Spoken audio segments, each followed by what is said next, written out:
The island of Haiti, just a 90-minute flight from Miami, is often characterized as the poorest nation in the Western Hemisphere. Populated by over 8 million people, it has been racked by political instability for over a decade. Nearly a third of Haitians live in the capital city of Port-au-Prince, and 2/3 of the population lack formal jobs. This endemic poverty has helped feed political violence.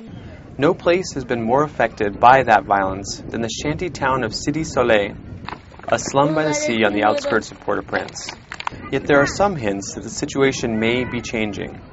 As recently as February of this year, heavily armed gangs controlled these streets with impunity, kidnapping citizens for ransom and fighting with other gangs for control of the streets. Fed up with the violence, Haitian President René Préval authorized UN peacekeeping troops already in Haiti to use force against the gangs. We had President, Congress, and local authorities elected. That was one step. And at the same time, the security situation had to be improved with the political situation. It's all a package. General Godowski is the deputy force commander of the 7,000 peacekeeping troops from 12 countries stationed throughout Haiti. The force he helps command represents the military arm of MINUSTAH, the UN stabilization force in Haiti, of which the military component is only one part. Cité Soleil, the decision was to act as soon as possible and as fast as possible, and with the strong determination in order to take the control of the neighborhood. Resistance of the gangs was really more than we expected at the beginning, because we didn't know. It took us from 21st December until middle of February to take over of the neighborhood. The military operations were mainly led by Brazilian troops. Many gang members were captured, some killed, and hundreds of guns and a massive amount of ammunition retrieved. Some human rights advocates assert that the operation caused dozens of civilian casualties and deaths, while MINUSTAH downplays that claim and blames the gangs for the few civilians it says were wounded. A small minority of Haitians are opposed to the presence of the UN peacekeepers here in Haiti, but the closer you get to the areas that have been affected recently by gang violence, the warmer the peacekeepers welcome.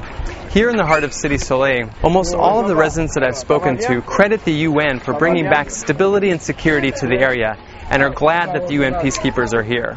La MINUSTAH fait du bon travail dans la quartier de Cité Soleil parce que les gangs font des dégâts, mais la MINUSTAH vient ici, la MINUSTAH met du la paix.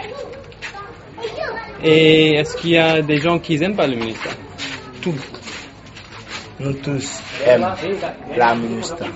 It's possible to say we have no complicated problems here. It's problems like a common city. And I think the security situation here is under control. The UN and Haitian government have cracked down on gangs in other cities as well, such as in Gonaïves. Throughout Haiti, 850 suspected gang members and a handful of leaders have been arrested by UN and local police forces since February. In order to ensure that stability remains once the UN leaves, the Préval administration, in cooperation with the UN, is attempting to professionalize and increase the capabilities of the Haitian National Police. Its army disbanded in 1994, Haiti will rely on the HNP for security once the UN leaves. Yet even though 1,200 new recruits are being added to the police force each year, it will take another decade before a goal of 20,000 total police is realized.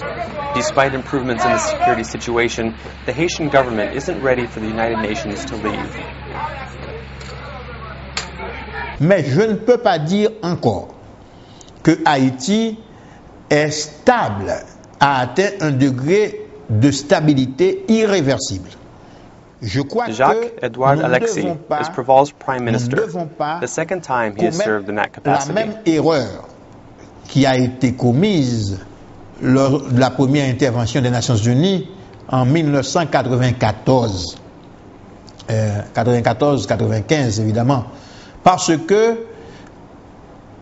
les forces des Nations Unies se sont retirées trop vite. Nous n'avons pas eu le temps de consolider les résultats que nous avions commencé à engranger au plan de la stabilité. The UN headquarters in New York seems to agree, and early last week, the Security Council unanimously voted to extend the UN mandate in Haiti for another year. As soon as there is sufficient stability in Haiti, as soon as there is an element of continuity in their political processes, then I think we can see our job as done.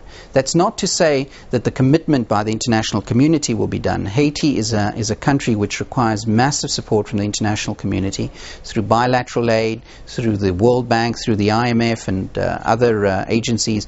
The development and the reconstruction of Haiti still has many, many years to go. So long after the peacekeepers have left, the international engagement with Haiti and the commitment to Haiti will remain. The UN may indeed have helped bring back basic security to Haiti, but the country faces daunting challenges in the long term. For one, the justice system is severely dysfunctional. Prisons in Haiti are overflowing. Over 95% of those incarcerated in this prison haven't even been charged with a crime and may languish here for months, even years, before seeing a judge. These small visitors to the prison come and go at will, while the human prisoners have only 1/2 a square meter of space per person, many times smaller than the international standard of 4 square meters. And outside these walls, the divide between the rich and the poor remains. While the Haitian elite shop at well-stocked markets in the hills, this woman selling vegetables in Cité Soleil is lucky to make $1 a day. And housing for the poor remains abysmal. This man has been living with his family in this tin shack since 1970, a home that overflows every time it rains. And while it may again be safe for children to play in Cité Soleil, they do so in conditions that are less than ideal. Unless the great divide between the rich and the poor is addressed by Haitians and the international community, this UN effort is not likely to be the last. Reporting from Cité Soleil for World Politics Review, this is Ernst.